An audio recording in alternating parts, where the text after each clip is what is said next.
A square is the Brahmastra. I am going to say that we can time the market. Honestly, I'm not a big fan of thumb rule. My point here is that Abhishek, you can't make wealth, okay? And that's quite a bold statement which is I'm making on this podcast. आपके portfolio का जो return है ना, कोई जगह पे आप उसको जीरो भी कर सकते हो. मेरा जीएसटी कोई और फाइल करता है. The logic here is that what I need to see is value for money. I also feel the biggest value an advisor brings on table is आपके पास डेटा एंड लॉजिक क्या है उसमें invested रहने के. Right. उसका एक ही जवाब मुझे मिला कि मेरा लॉस नहीं होना चाहिए. उनके मन में सवाल आता है कि यार पहले एसआईपी करे या पहले घर खरीदे. You should buy house. तो आपके 10 से 12 लाख का वो कंटिजेंसी कॉर्पस होना चाहिए if you are into business and profession. अगर 2-3 साल में अगर आपको लग रहा है कुछ मैजिक हो जाएगा, बिकॉज ये जर्नी लंबी है, और अगर आपके पास ये 3 चीजें ना, then your base is strong. Now you can build whatever you want to build on that.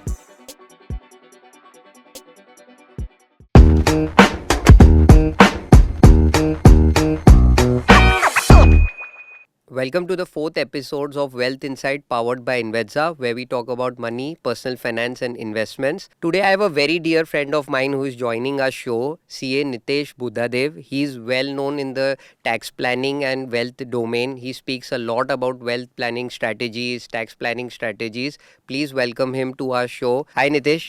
Young generation जो अभी start कर रही है, investing कर रही है, वो कौन सी 2-3 चीज़ें उन्हें पहले करना चाहिए before they start their journey? Because आजकल सब लोग पहले क्रिप्टो में घुस जा रहे हैं या एसआईपी कर रहे हैं, but first few decisions they should take before entering into the investment world. Interesting, Abhishek. First of all, thank you so much for having me, and it's my pleasure to have this candid interaction with you. I agree with you, Abhishek. क्या हो रहा है कि people are directly starting कि हाँ यार मैंने earn करना चालू किया, अब सब बोल रहे हैं कि सब इन्फ्लुएंसर आके बोल रहे हैं अरे इन्वेस्ट, अरे कार क्यों खरीद रहे हो, इन्वेस्ट करो, बाहर क्यों जा रहे हो, इन्वेस्ट करो. I think we at least being a professional should of course making sense of what we are saying and why we are saying, right. अगर मैं कोई भी एक वेल्थ मैनेजमेंट का एक पिरामिड लेके देखता हूँ ना, तो उसकी बेस में आता है risk management. Now, how to make that base strong? By taking care of my risk. Can I control when I'm going to die? No. But अगर मेरी फैमिली मेरी इनकम पे डिपेंडेंट है, so what will I do? I need a proper term insurance. No nonsense, plain vanilla term insurance, and you are sorted. Then a proper health insurance. A proper sufficient amount of a health insurance. Why? Because more than 90% of the people, अगर कोई बड़ा खर्चा आया ना, they will go bankrupt. So my point is that अगर मेरा risk, और वो बहुत सिंपली आपको करना है, आपका हेल्थ, आपका टर्म, एंड ऑफ कोर्स आपका 5 से 6 महीने का कंटिजेंसी बना लो. Why? Because I don't want to derail once I start the journey of investments. तो अगर मैंने रिस्क बराबर मैनेज कर लिया ना, मुझे लगता है return is byproduct, return आ जाएगा. So I think you are saying पहले इन्वेस्टिंग करने के पहले 3 चीज़ें करनी है. एक है हेल्थ इंश्योरेंस, दूसरा है टर्म इंश्योरेंस और तीसरा है contingency corpus. Let's little bit break this down. आपके हिसाब से हेल्थ इंश्योरेंस कितने अमाउंट तक का रखना चाहिए? सो इट डिपेंड्स अभिषेक. अगर देखो कोई मेट्रो में रह रहा है, मेट्रो सिटी में रह रहा है, ठीक है, और हमको पता है कि आज हेल्थ केयर का कॉस्ट कितना है, हमको सिंपली देखना है कि अगर मेरा ये हेल्थ कवर है, is this sufficient for not only today but for next 15-20 years.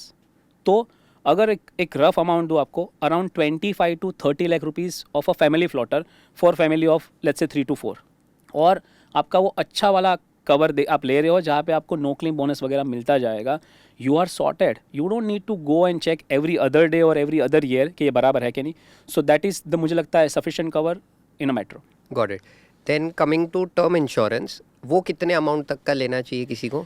So honestly I am not a big fan of thumb rule, पर एक थंब रूल बोलता है कि आपको 12 to 15 times of your annual income.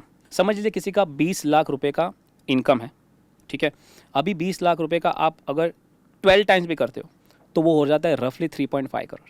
अगर वो person नहीं है, ठीक है, प्रीमेच्योर डेथ होती है बिकॉज फैमिली इज़ डिपेंडेंट, सो अगर 3.5 करोड़ का जो कॉर्पस आ रहा है उसको मैं एफडी में भी डाल दूँ तो उसका मुझे अगर 6-7% इंटरेस्ट भी आ जाएगा तो भी वो तो उसका रिप्लेसमेंट हो जाएगा. So this is the logic of what should be the ideal cover. And insurance is not an investment product. मतलब कई लोग सोचते हैं कि यार मैं भर रहा हूँ, अगर मैं 68 तक कुछ नहीं हुआ तो मेरा पूरा प्रीमियम.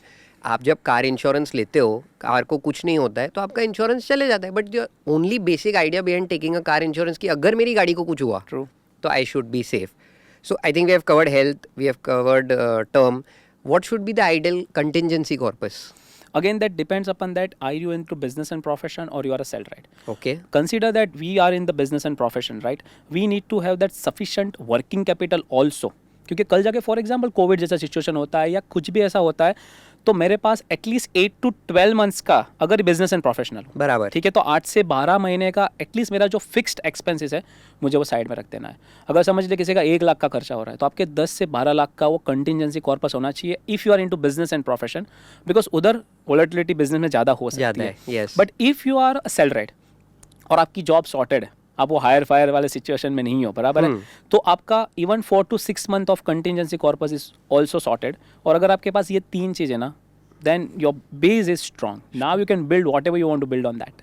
तेरे हिसाब से सबसे इम्पोर्टेंट फॉर्मूला क्या है to become the 1% of India's wealthiest population? So basic बहुत इंटरेस्टिंग आप पूछ रहे हो कि ऐसी कौन सी चीज़ मैं नेक्स्ट 20-30 साल कर दूँ तो I would be the 1% of India. अगर हम 15 करोड़ की बात हो रही है कि अगर हम 150 करोड़ है तो फर्स्ट 1.5 करोड़ में वो हो गया 1%, right? So very simple formula which is HI plus TI plus C² plus A² plus SIP। मुझे लग रहा है कि बहुत मैथमेटिक्स लग रहा है, but honestly it's quite simple. Health insurance, term insurance, your contingency corpus plus your asset allocation and investments in a mutual fund or a professionally managed any investments, and you are sorted. And if you can do this, because see formula अभिषेक बहुत simple है पर इसको follow करना easy नहीं है, and that's why I said it's a simple but it's not easy। अगर मैं consistently इस चीज़ को next 20-25 साल कर दूँ, there is no doubt that I will not be in the top 1% of India। So HI हो गया, LI हो गया, C² हो गया, so what is A²? So A² is the Brahmastra. Okay Your A² is asset allocation। Okay ठीक है, अभिषेक क्या होता है, लोग कितनी बार हमने भी देखा है बोलते हैं अरे कौन सी स्कीम अच्छी है, कौन से स्टॉक अच्छे है, ये सब की इर्द गिर्द ही पूरी बात चलती है।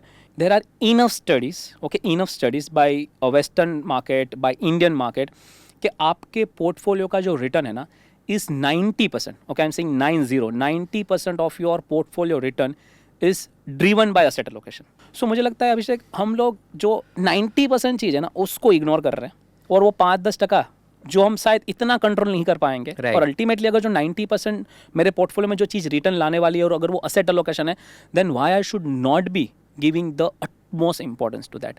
And let me go bit deep into the asset allocation and maybe the diversification also, because ये दो चीज़ें मुझे लगता है अभिषेक लोग कंफ्यूज कर जाते हैं।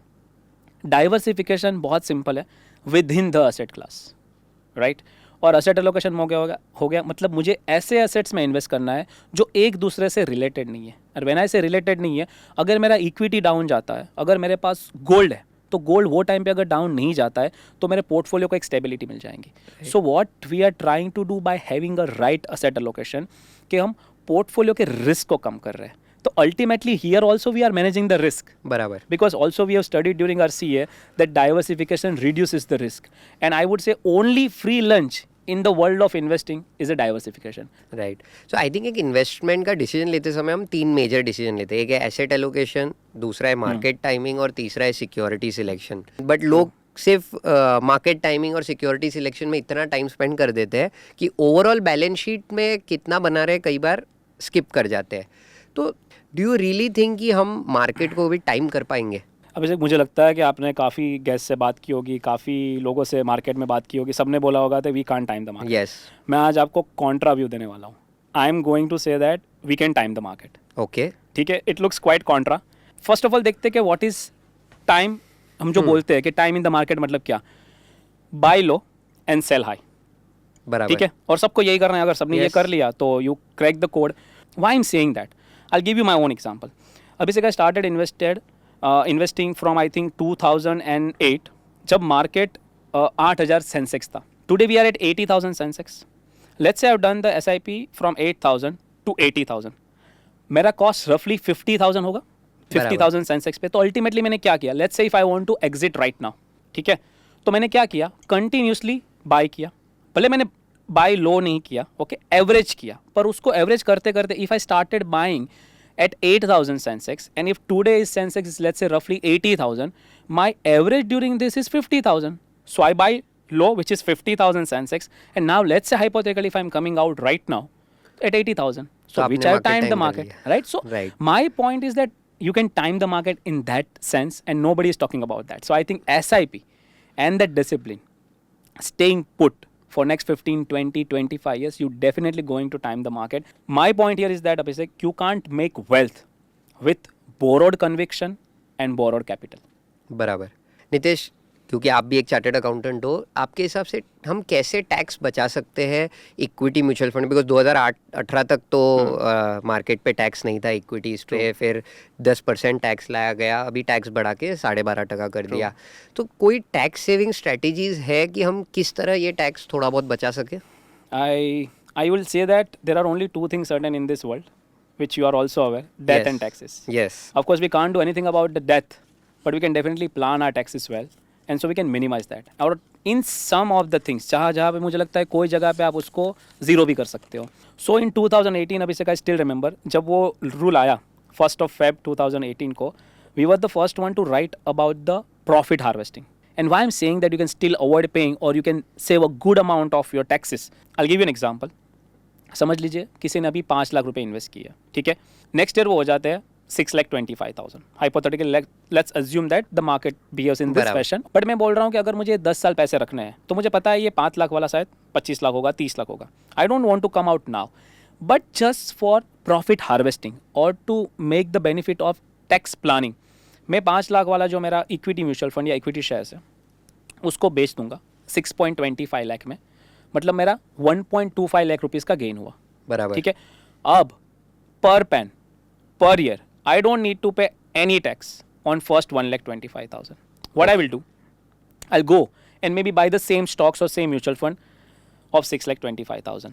अब समझ लीजिए 2 साल के बाद वापस वो हो गया 7.5 lakh. So I again keep doing this. By doing this आप बोलोगे नीतीश कितना पैसा बचता है? You and me both know that around per person 15,625 rupees you can save. Right. And not only that, you are not only investing from your account, you are investing from your wife, your children, maybe your parents. Roughly अगर मैं 4 लोग का गिनूँ तो 60,000 जितना tax बचा सकते हो. सही बात. So ये हो गया आपका प्रॉफिट हार्वेस्टिंग. राइट. तो इक्विटी म्यूचुअल फंड हो गया, पीएमएस हो गया, स्मॉल केस हो गया, ये सब एक ही कैटेगरी में आते हैं क्योंकि इक्विटी, तीनों का टैक्सेशन सेम है या कुछ डिफरेंशियल है?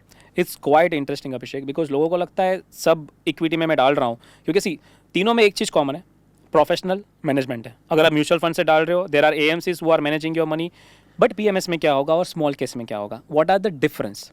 वो भी प्रोफेशनल मैनेजमेंट है. कोई आपके बिहाफ पे आपके डीमेट में स्टॉक्स लेगा और बेचेगा, इन स्मॉल केस ऑल्सो और इन पीएमएस ऑल्सो. पीएमएस में वो डायरेक्टली स्टॉक लेगा और बेचेगा, और स्मॉल केस में आपको बताया जाएगा कि आप ऐसे ये पोर्टफोलियो है आप बना के दीजिए, पर ultimately the transaction will happen in your demat. बराबर. जब फंड मैनेजर स्टॉक बेचेगा या लेगा.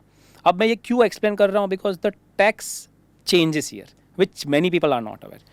सो म्यूचुअल फंड में जब मैं इन्वेस्ट कर रहा हूँ तो मेरे को यूनिट्स मिलते हैं.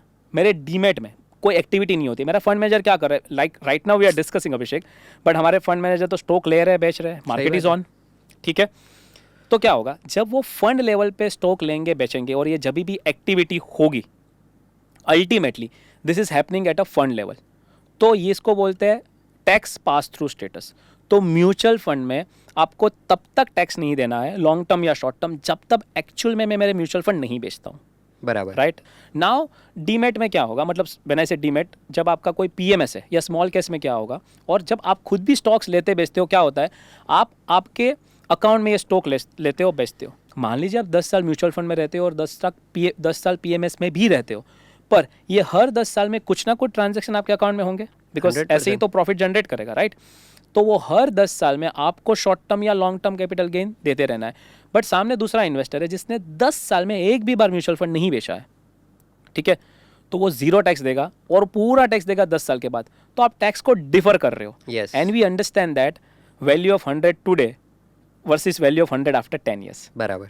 तो कई लोग आजकल मैं मिलता हूँ बोलते हैं यार हम खुद भी कर लेंगे, we don't need any professional help. Online आजकल रेटिंग सिस्टम्स है, गए 3 साल का परफॉर्मेंस देखा, वो म्यूचुअल फंड उठा लिया, वो इक्विटी उठा लिया, क्योंकि अभी गोल्ड चल रहा है. तो do people really need professional help? See कोई बोलेगा कि because I am in this profession and you are in this profession, people will say bias कि हम बायस व्यू दे रहे हैं. पर मैं आपको एक सिंपल क्वेश्चन पूछना चाहता हूँ, let's say for example in this podcast setup, ठीक है, we have a best of cameraman, we have a best of editor will edit this, ठीक है। अभी उसका जो स्किल सेट है अगर वो हमको पता होता तो हम खुद से वो कर लेते अभिषेक, सही बात पर है। हम नहीं कर रहे। क्यों नहीं कर रहे?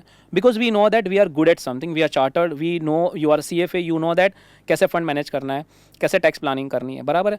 सो my simple point is that creating money and managing money is a different thing. If I'll tell you right now, being a chartered, मेरा GST कोई और फाइल करता है, because I am not expert in indirect taxes and I don't have any shame, और मुझे कोई issue भी नहीं है कि अगर मैं कोई प्रोफेशनल हेल्प ले लूँ। The logic here is that what I need to see is value for money.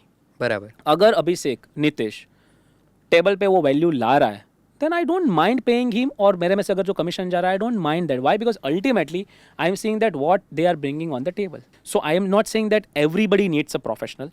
अगर आप DIY हो तो आपको ये देखना है कि आपके जो डायरेक्ट स्टॉक्स है या आपने जो म्यूचुअल फंड में भी इन्वेस्ट किया है, उसने पोर्टफोलियो, आपका जो पोर्टफोलियो है उसने क्या सेंसेक्स, निफ्टी या उस बेंचमार्क को आउट परफॉर्म किया है क्या। My point here is that लोगों को पहले पता नहीं है कि how much they are making. At least पहले वो देख लो, forget about the taking expert help और अ प्रोफेशनल हेल्प, कोई प्लेटफॉर्म का हेल्प लेने से पहले आप देख लो कि आपका पोर्टफोलियो कितना बना रहा है। इतना तो सब कर सकते हो और उसके लिए तो काफ़ी DIY टूल्स अवेलेबल है, राइट।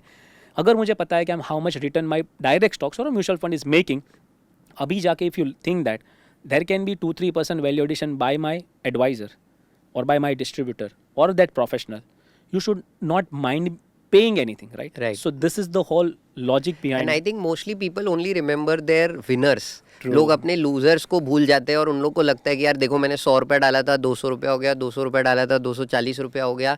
बट जब आप ओवरऑल पोर्टफोलियो पे IRR कैलकुलेट करने जाते हो, और जो ज़्यादा करके stock broking portals don't show कि आप, they don't show you the cash flow wise कि आपने X अमाउंट डाला, Y अमाउंट निकाला तो आपका IRR इतना बना। So people are, lot of people are in myth कि अरे मैं तो 20%, 25%, 30% रिटर्न बना रहा हूँ मैंने, मतलब क्यों हम 12%, 15% रिटर्न की बात कर रहे हैं। And I also feel the biggest value an advisor brings on table is hand holding behavior. Because True.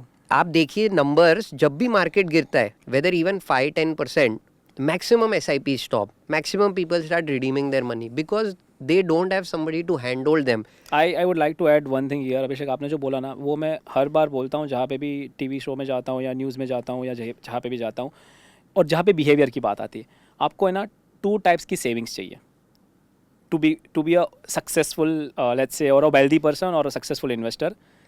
Saving money so you can invest, saving yourself from your biases, right. ठीक है। अगर ये 2 savings आप कर लोगे then only I can make that money, right? Because Right. behavior is, I think again, अगर मैं mathematics और बिहेवियर डालूँ अगर इन्वेस्टिंग की वो इक्वेशन में, तो मुझे लगता है 80% is behaviour and 20% maths. Right. Nitesh, आपके हिसाब से बिगेस्ट मिथ्स क्या है on index funds? Very interesting, because मुझे लगता है कि अभिषेक जब इंडेक्स फंड की बात आती है ना, very beautiful product, no doubt about that, right, ठीक है। पर आपने मिथ पूछा और मैं अगर मिथ में देखने जाऊँ तो most of the times index funds ऐसे पिच किया गया है कि भाई कोई रिस्क नहीं है, आप इंडेक्स फंड से शुरू करो, अगर आप नए हो तो इंडेक्स फंड से शुरुआत कर सकते हो, blah blah blah blah blah. My point is that the way it is sold और the way it is proposed, okay, कि इसमें कोई रिस्क नहीं है, वो बहुत गलत है।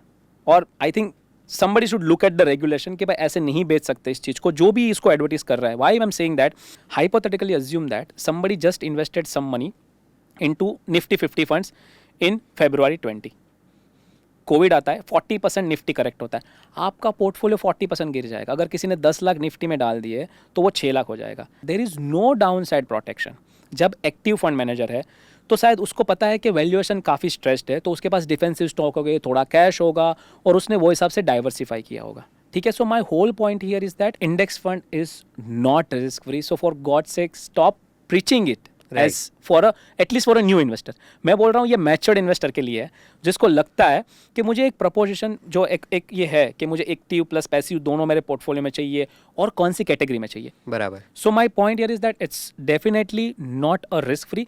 सेकेंड थिंग, आप कौन से मार्केट में जा रहे हो। अगर मुझे आज भी यूएस मार्केट में हमारा जितना भी मोस्ट ऑफ द इन्वेस्टमेंट होता है इज थ्रू पैसिव फंड्स। आप नेस्डेक ले लो, आप S&P 500 ले लो, I am fine with that. Why? Because वो मार्केट इतना मैच्योर हो गया है। Still in Indian context, Indian market, मुझे लगता है अल्फा जनरेशन पॉसिबल है और एक्टिव फंड इधर से 10, 15, 20 साल अभी से कहीं नहीं जा रहा है, और उसके बाद भी active passive both will exist, आज जैसा एग्जिस्ट कर रहा है। And I agree passive fund will grow, but it is not risk free for sure. Nitish, SIP के बारे में तो सब लोग बात करते हैं, but I personally feel SWP is a bigger tool than SIP. पूरी दुनिया SIP के बारे में समझ गई है. क्या आप कुछ थोड़ा सा लाइट देंगे ऑन SWP?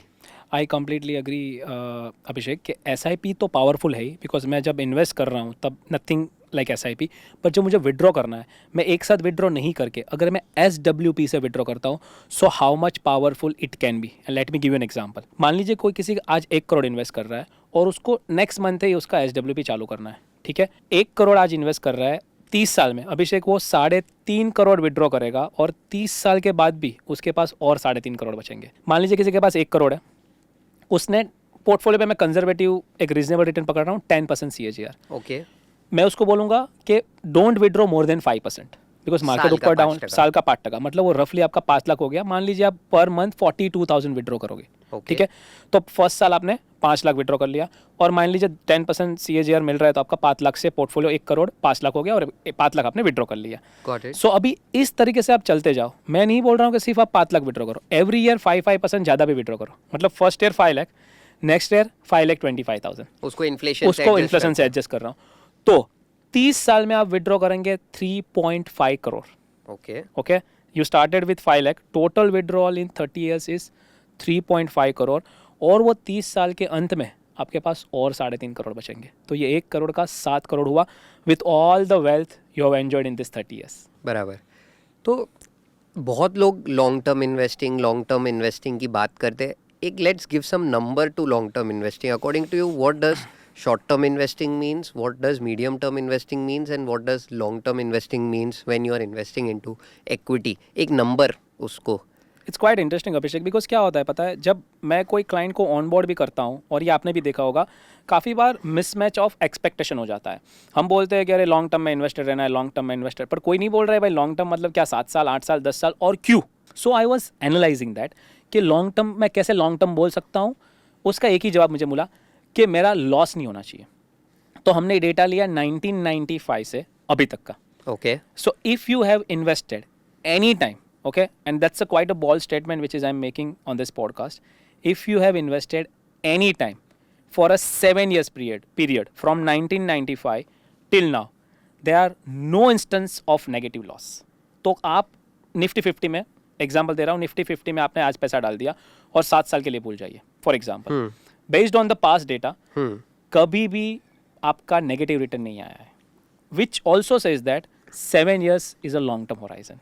बराबर. दैट डजेंट मीन दैट कि मुझे पैसा नहीं बनाना है. मैं बोल रहा हूँ कि मुझे लॉस नहीं होगा. तो कोई भी 7 साल, and this is a Nifty TRI data from 1995 till now, which includes आपके इसके अंदर वॉर आ गए, इसके अंदर आपका कोविड आ गया, 3-4 गवर्नमेंट चेंज हो गई, इसके अंदर आपका टेक बबल आ गया, सब प्राइम क्राइसिस आ गया, you just name it. And I am not saying that कि 1995 में डालो. मैं बोल रहा हूँ 1995 से अभी तक कोई भी टाइम डालो, पर 7 साल उसको भूल जाओ.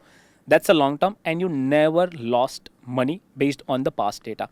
अगर एक्टिव म्यूचुअल फंड्स है, अगर आपके पास अच्छे एडवाइजर्स है, डिस्ट्रीब्यूटर्स है, ये शायद 5 साल भी हो सकता है. क्यों? क्योंकि वो आपको बताएंगे कि कहाँ नहीं चलना चाहिए, कहाँ डालना चाहिए. तो अगर मैं अच्छे म्यूचुअल फंड की बात करूँ, there are almost many mutual funds which has never given a negative return अगर कोई भी 5 साल आप इन्वेस्टेड रहे हो.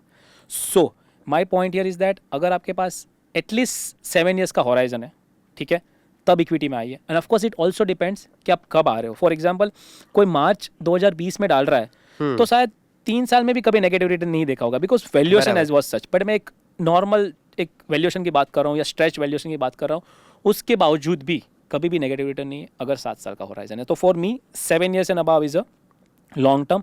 Anything which is 3 to 7 years is a mid term, okay, and less than 3 years is a short term. Okay. So based on that asset allocation होना चाहिए, debt, mix of debt, gold, equity, foreign equity, whatever is applicable. मैं इसमें एक data देता हूँ. 1990 से लेके आज तक है ना, एवरेज रिटर्न निफ्टी का 14% रहा है. लेकिन average draw down basically peak to trough कि हर साल मैक्सिमम मार्केट कितना गिरा है, उसका एवरेज रहा है 20%. Right. तो बेसिकली आपको 14% रिटर्न पाने के लिए एक -20%, मतलब every year on an average आपका पोर्टफोलियो 20% से नीचे जाएगा. So you have to have that inbuilt कि every year I will see this kind of volatility in my portfolio, and then only you will be able to reach 14. The journey is not easy. True, completely agree. वो वैसा। इसीलिए आपने बोला, वो बात बराबर है कि आपको वो बिहेवियर मैनेज करना पड़ेगा। And that's why I also said that on borrowed conviction you will not be able to make it. Right. क्योंकि लोग बोलेंगे अरे कौन से स्टॉक्स में डालूं, कौन से म्यूचुअल फंड में डालूं। आज आपने किसी से पूछ लिया, पर वो 2 साल के बाद उसका जब ये हालत होगा, आपके पास डेटा एंड लॉजिक क्या है उसमें इन्वेस्टेड रहने के। Right. इसीलिए लोग, मैं बोलता हूँ, पैसा बनाते हैं, कोई साल में 50, 100, 200% भी रिटर्न बनाया होगा। मैं बोल रहा हूँ कंसिस्टेंटली कंपाउंड करना है ना, तो आपको सिस्टम इन प्लेस चाहिए, आपको एक मुझे बोलता है data, logic, and you need someone, because ये जर्नी लंबी है। बराबर। अगर 2-3 साल में अगर आपको लग रहा है कुछ मैजिक हो जाएगा, सो आई थिंक वो एक नहीं होने मिस्टेक वाला कर रहा है। राइट। बहुत सारा यंग जनरेशन जो अभी अच्छा खासा कमाने शुरू कर दिया है, they have joined their jobs and everything, उनके मन में सवाल आता है कि यार पहले एसआईपी करे या पहले घर खरीदे। तो आपके हिसाब से सबसे बेस्ट इन्वेस्टमेंट डिसीजन क्या रहेगा at the early stage of life, की should they buy the house और they should first accumulate a bit of wealth? Abhishek, अगर मैं आज गूगल करता हूँ या चैट जीपीटी को पूछता हूँ ना, तो ये मुझे दोनों तरह के आंसर देगी। और मोस्ट ऑफ द एडवाइजर्स और अपने जो फाइनेंस फील्ड वाले बोलेंगे अरे you don't buy a house and all that thing. I always say to my client you should buy house. Again मैं कॉन्ट्रा बात कर रहा हूँ, बराबर। But like you ask which is very relevant, when if I am buying, मैं एक बोलूँगा late 30s या अर्ली 40s में बाय करो। और इसके पीछे भी एक डेटा एंड लॉजिक है। इट्स दैट, समझो मैं 22, 24, 25 साल का हूँ, I don't know where I want to settle पहले तो। बराबर। दूसरी बात हो गई, शायद मैं मुंबई से बेंगलोर शिफ्ट हो जाऊँ, नोएडा शिफ्ट हो जाऊँ, मेरी जॉब अपॉर्चुनिटी ऐसी हो, तो I need to travel a lot and I don't want to stuck around one place, because मैं जब रियल एस्टेट में जाता हूँ तो मुझे एक मेरा बिगेस्ट पाई टुडेस, जो मेरा एक बड़ा एक चंक है, या तो वो या मेरा फ्यूचर अर्निंग है, उसको कमिट करना पड़ेगा। Because I will take loan और EMI, मतलब मेरा फ्यूचर अर्निंग में कमिट कर रहा हूँ। राइट। तो मुझे लगता है मुझे वो एक जाल में फंसना नहीं है। And the logic is that either if I am buying too early, I will compromise on 2 things, कि मुझे कौन से एरिया में घर लेना है या तो कितने स्क्वायर फीट का घर लेना है। So what we are suggesting Abhishek, कि आप लेट 30s या अर्ली 40s में लो। 2 चीज़ क्लियर हो जाएगी कि आपका है ना करियर भी काफ़ी स्टेबल हो गया होगा और आपको पता चल गया होगा कि मुझे करियर में क्या करना है। At least for 80-90% of the people इतना श्योर होगा। Most of the people would be married, might have a children as well. तो आपका ये स्टेज भी पार हो गया है और अब भी आपको पता है कि मुझे कौन सी विसिनिटी में स्कूल चाहिए, ये चाहिए। आपका conviction, again I am getting into the conviction, आपका कन्विक्शन बहुत सॉलिड होगा कि अभी मुझे ये सिटी में ये जगह पे घर लेना है या आई नीड दिस सराउंडिंग, तो आप गलत नहीं होंगे। प्लस आपके पास एक अच्छा खासा कॉर्पस जमा हो गया है, because now you plan to buy this house. And the biggest thing which we suggest to our client, कि आप डेफिनेटली एक ये अच्छा लोन है, लोन लेके घर बाय करो। उसके टैक्स एडवांटेज भी है, that we are aware, right. Yes. So loan लेके बाय करो। बट हम हर क्लाइंट को बोलते हैं कि अगर आपको 2 करोड़ का लोन लेना है ना, फॉर एग्जांपल, आपका एटलीस्ट 2 करोड़ का कॉर्पस होना चाहिए। वाई? कि आपको मेंटली आपको पता है कि कल मुझे लोन वर्स्ट केस में रीपे भी करना पड़े, which we would not want them to repay, but अगर रीपे करना भी पड़े तो आपके पास बैक ऑफ द माइंड को पता है कि मेरे पास 2 करोड़ का पैसा पड़ा है। तो आप समझिए कंफर्ट लेवल क्या होगा। कोई स्ट्रैटेजी है आपके पास कि हम होम लोन का जो इंटरेस्ट पे कर रहे हैं वो कैसे रिकवर कर सकते हैं? Because like to give you some data, आप अगर 1 करोड़ का होम लोन लेते हो तो almost during 20 years you repay 2 crores. So 1 crore is going towards the principal, Right. and 1 crore is going towards the interest. कोई Any pinch होता है। formula you have where I can recover this interest? Yes Abhishek, we have that formula कि आप जितना भी interest भर रहे हो आपकी हाउसिंग लोन पे, वो पूरा रिकवर कर सकते हो। अच्छा। और आई वुड से इन अदर सेंस कि आप इंटरेस्ट फ्री हाउसिंग लोन ले सकते हो। ओके। इसके पीछे का मैथ क्या है, ठीक है। मान लीजिए आपने जो एग्जांपल बोला, किसी को 1 करोड़ का लोन चाहिए, अगर वो 8% इंटरेस्ट पे 1 करोड़ का लोन लेगा ना, रफली 84-85,000 उसका EMI आएगा। और 20 साल का अगर उसका लोन टेन्योर है तो वो टोटल 2 करोड़ भरेगा, मतलब 1 करोड़ उसका प्रिंसिपल और 1 करोड़ तो उसका सिर्फ इंटरेस्ट में चला जाएगा। पर इसको दूसरे एंगल से मैं बोल रहा हूँ कि आप पूरा 1 करोड़ रिकवर कर सकते हो। आपको क्या करना है, 15% आपका जो EMI है ना, समझ लीजिए वो आपका एक्स्ट्रा EMI है। बराबर। मैं बोल रहा हूँ इसमें 15% और EMI जोड़ दीजिए, पर अच्छा वाला EMI। You do a good fund, एक अच्छे फंड में आप SIP करो, ठीक है। तकरीबन 84,000 का अगर मैं 15% पकड़ूँ ना तो 12,500 आता है। बराबर। So if I invest 12,500 extra, तो 85,000 का, तो 85,000 का EMI आ रहा है, मैं मेंटली प्रिपेयर हूँ। उसके साथ मैं 12,500 और EMI पकड़ के चल रहा हूँ which is my investments into the mutual fund, अगर मुझको 12% रिटर्न मिलता है in 20 years, you will have more than 1 crore rupees. अभी आप 25 to 30%, किसी के पास पॉसिबल हो गया, शायद 2-3-4 साल के बाद कैश फ्लो बढ़ गया।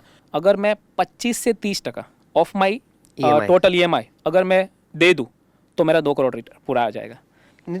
India, one of the worst countries in terms of retirement planning, I would say, because if No you see social the security. index also, 43rd rank करते हम in terms of country wide कि in retirement, because US, Canada, European countries में there is a very good pension policies, जो आप tax भरते हो वो आपको पेंशन के तौर पे रिटर्न आती है। तो India is lacking a lot on retirement planning, I guess.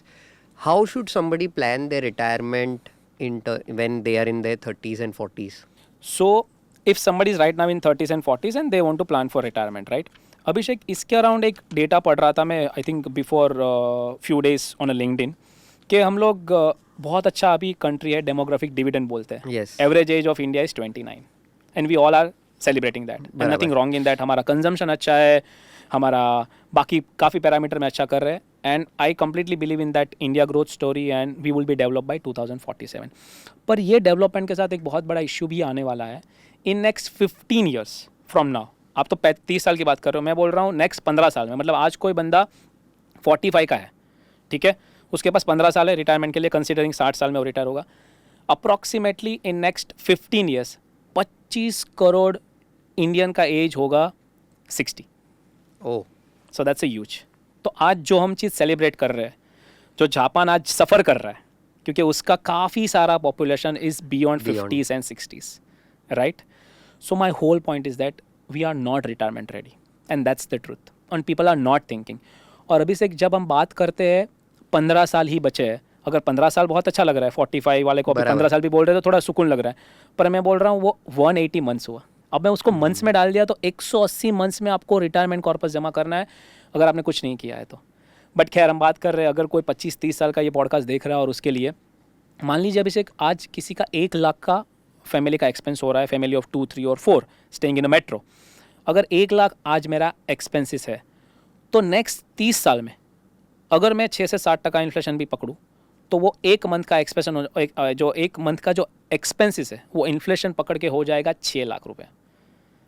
मैं इसमें लाइफस्टाइल इन्फ्लेशन नहीं जोड़ रहा हूँ, जो गवर्नमेंट पब्लिश करती है 6-7%, वो तो मेरा हो जाएगा 6 लाख रुपये।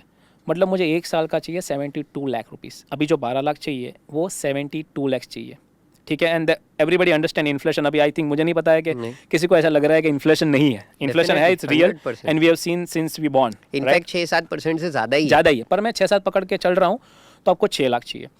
तो अगर किसी का, अगर हम इस हिसाब से रिटायरमेंट कॉर्पस देखें तो आज जो 30 साल का है उसको रफली अभी से 15 करोड़ रुपीस चाहिए होंगे एट द एज ऑफ 60।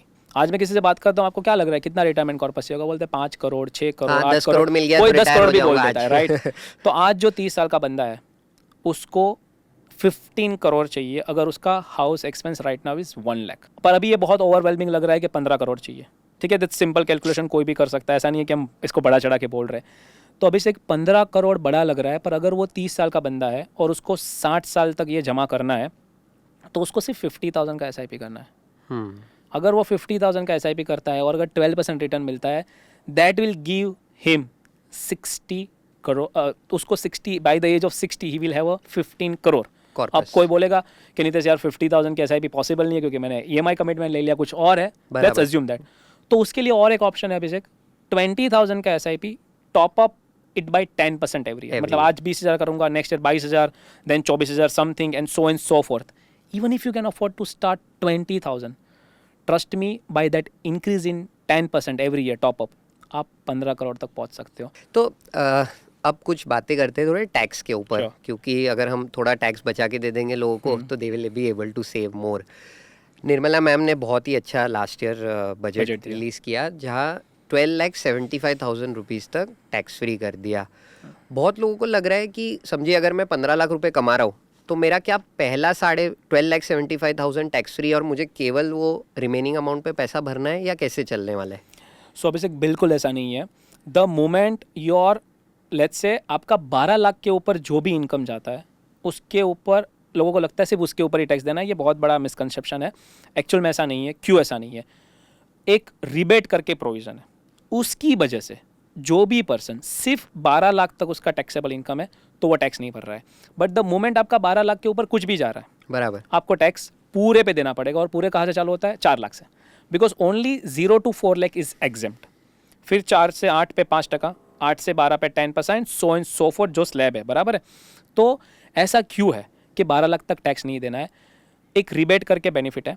तो अगर कोई 12 लाख रुपए कमा रहा है, इनमें से 12 लाख कमा रहा है, तो वो सैलरीड हो गया तो 12,75,000। क्यों? क्योंकि अगर 12,75,000 किसी की सैलरी है, सो 75,000 तो उसको स्टैंडर्ड डिडक्शन में मिल जाता है। मतलब उसका नेट टैक्सेबल कितना हुआ? 12 लाख। तो अगर किसी की सैलरी 12,75,000 है और नेट टैक्सेबल इनकम उसकी 12 लाख हो गई, नो टैक्स। बट किसी का इवन 12,76,000 भी सैलरी है, उसको पूरे पे टैक्स कैलकुलेट होगा, वो चीज़ 4 लाख से 8, 8 से 12। बट इधर एक और बेनिफिट है जो इसको बोलते हैं मार्जिनल रिलीफ। रिबेट तो अब सबको समझ गया कि रिबेट कैसे काम करता है। और because of the rebate, and by the way Abhishek, just one more point before we go to the marginal relief, ये रिबेट आपके short term capital gain, long term capital gain पे एप्लीकेबल नहीं है। तो किसी का इनकम मान लीजिए सैलरी से 8 लाख रुपए या 9 लाख रुपए है, पर उसके पास 2 लाख रुपए का शॉर्ट टर्म कैपिटल गेन है या इनकम फ्रॉम अदर सोर्सेज है, इनकम फ्रॉम अदर सोर्स आपके रिबेट में काउंट हो जाएगा। अच्छा, वो बट आपका सिर्फ ये स्पेशल टैक्स वाला जो है, आपकी क्रिप्टो हो गई, आपकी विनिंग फ्रॉम लॉटरीज हो गई, आपका short term long term capital gain हो गया, इसके ऊपर आपको रिबेट का बेनिफिट नहीं मिलता है।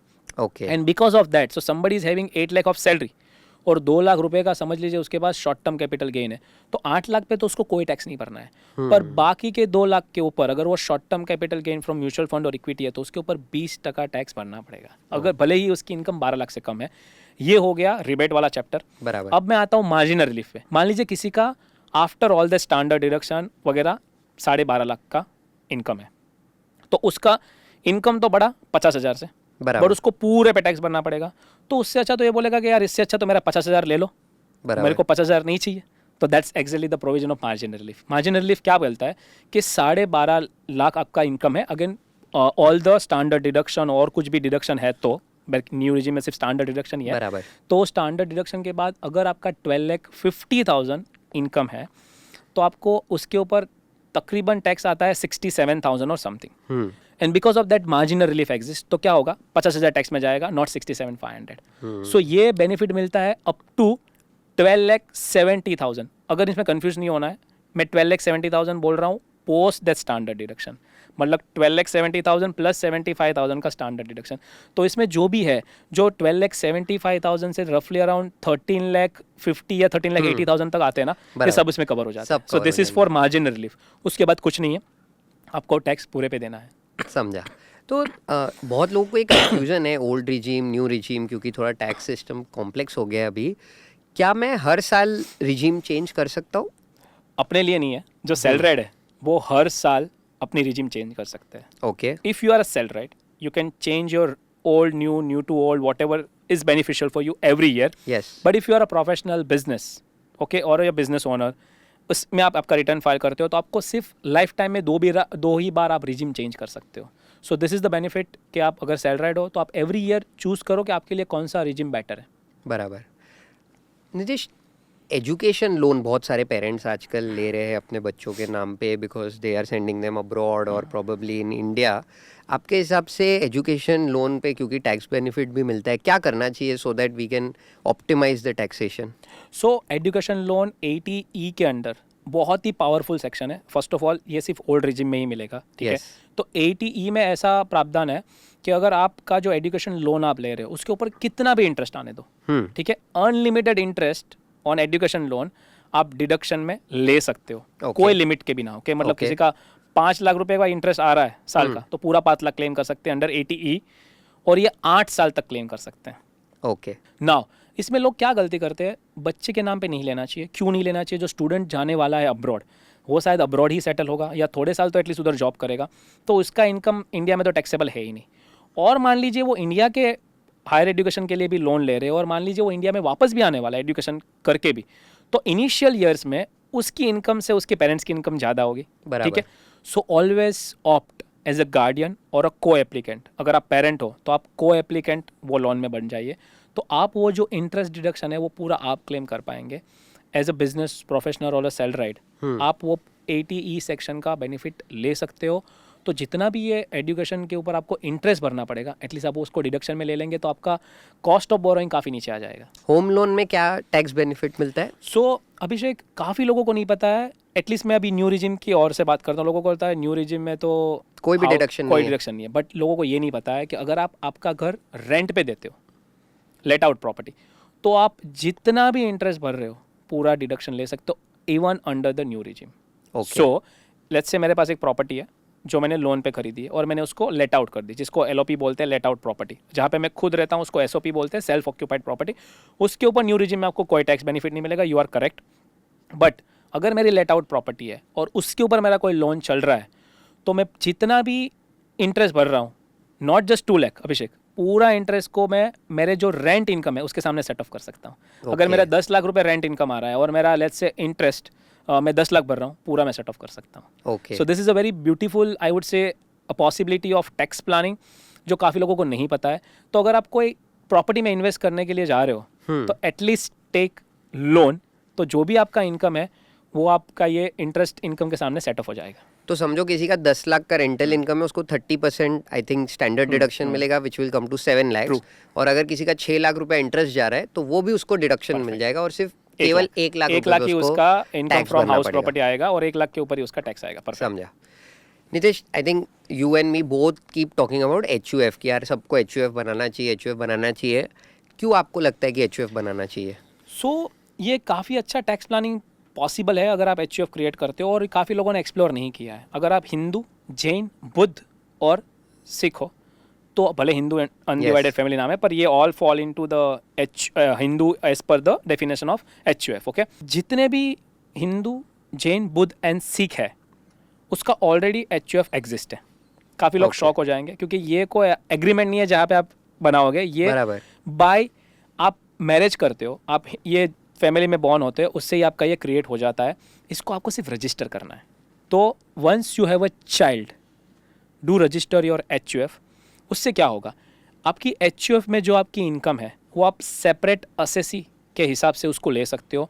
तो आपके ये स्लैब रेट वाले बेनिफिट, फिर कोई HUF से इन्वेस्ट कर रहा है तो जैसे 1,25,000 पे आपका कोई टैक्स नहीं है, वो हो गया। बाकी काफ़ी सारे जो आप एज अ इंडिविजुअल जो टैक्स बेनिफिट लेते हो वो पूरा आप HUF में भी ले सकते हो। सो एक हो गया अभिषेक मेहता का एक अकाउंट, एक उनकी वाइफ का हो गया, और एक अभिषेक मेहता HUF। तो अभी आपके पास 3 असेसी है और तीनों को स्लैब रेट्स का बेनिफिट मिलेगा। Perfect. Nitish, short term capital gain, short term capital loss, long term capital loss, long term capital gain, ये सब इंडिविजुअली सेट ऑफ कर सकते हैं क्या? सो अभिषेक, हमने प्रॉफिट हार्वेस्टिंग की तो बात की कि आप 1.25 लाख तक का प्रॉफिट बुक कीजिए, तो काफ़ी बार तो पॉसिबल है। मार्केट जैसे हम बात कर रहे हैं कि भाई वो नीचे भी जाएगा, तो इसको बोलते हैं कि हम लॉस का कैसे बेनिफिट लें। तो अगर आपके पोर्टफोलियो में लॉस भी है तो उसको भी आप बुक कर सकते हो, because Abhishek not only stock का लॉस स्टॉक के साथ और स्टॉक का लॉस म्यूचुअल फंड के साथ आप सेट ऑफ कर सकते हो, क्रॉस असेट भी पॉसिबल है। तो अभी हम क्या कर रहे हैं, किसी का गोल्ड में प्रॉफिट हुआ है बिकॉज उसको गोल्ड से एग्जिट होना है, गोल्ड काफ़ी बढ़ गया है, गोल्ड से एग्जिट होना है, गोल्ड में प्रॉफिट है। और मान लीजिए बिकॉज मार्केट अच्छा नहीं कर रहा था, उसका स्टॉक्स में लॉस है, तो ये गोल्ड का प्रॉफिट भी आप स्टॉक के लॉस के साथ एडजस्ट कर सकते हो। ये काफ़ी लोगों को नहीं पता है। So cross asset losses can also be adjusted. ठीक है, शॉर्ट टर्म में भी, तो लॉन्ग टर्म में भी। अभी कमिंग टू दैट, ओनली एक चीज़ याद रखनी है कि आपका जो शॉर्ट टर्म, आपका जो लॉन्ग टर्म कैपिटल लॉस है उसको आप शॉर्ट टर्म कैपिटल गेन के सामने एडजस्ट नहीं कर सकते, बाकी सब पॉसिबल है। So this is the 2 things अगर किसी ने याद रखी तो वो लॉस का भी बेनिफिट ले सकता है। Got it. सो अब आखिरी सवाल, कई मैरिड कपल्स रहते हैं where both of them are working, तो can one person take a new regime, other person take an old regime, या usually what do you suggest, दोनों को न्यू रिजीम में जाना चाहिए, दोनों को ओल्ड रिजीम में जाना चाहिए? सो अभिषेक, हमने ना एक ब्रेक इवन चार्ट बनाया है कि आपका हर इनकम पे कितना डिडक्शन और एग्जम्पशन हो तो it makes sense which regime is better. पहले वो एक एग्जम्पशन, आप जो ब्रेक इवन चार्ट है वो आप आपके जो ऑडियंस है उसके साथ शेयर कर सकते हो, which I share with you. अब आपको पता चल गया कि which regime is beneficial for you, right? तो अभी आप बहुत स्मार्ट प्लानिंग कर सकते हो। If both of the husband and wife both are earning और बोथ आर सैलराइड, ठीक है, तो आप पूरे डिडक्शन वगैरह HRA LTA पूरा एक पर्सन में लीजिए और दूसरे में आप न्यू रिजिम ले लीजिए और एक में ओल्ड ले लीजिए। उससे क्या करोगे, आप पूरा प्लानिंग इस हिसाब से कर रहे हो, one of the spouse will claim all All the the deduction and deductions. Exemptions possible. वो ATC हो गया, ATD हो गया, आपका HRA हो गया, आपका LTA हो गया, और दूसरे में आप न्यू में चले जाओ। तो उससे क्या हो जाएगा, आपका टैक्स अगर आपके लिए ओल्ड बेनिफिशियल हो रहा है, तो I just give you one number also. अगर किसी का 24 लाख के ऊपर इनकम है तो उसको तकरीबन 8.5 लाख रुपए का डिडक्शन चाहिए। अगर उसके पास वो 8.5 लाख का डिडक्शन है तो अभी भी उसके लिए ओल्ड रिजिम बेटर है। अच्छा, ऐसे हर इनकम लेवल के लिए Slabs. हम लोगों ने स्लैब्स निकाले हैं, और हर इनकम के लिए हमारे पास वो डिडक्शन और एग्जम्पशन का अमाउंट है जिसको हम बोलते हैं break even chart. got it. Thank you so much, Nitish. Thank you very much. My I pleasure, hope you Abhishek. enjoyed. I thoroughly enjoyed. Thank Thank you you. so much for having me.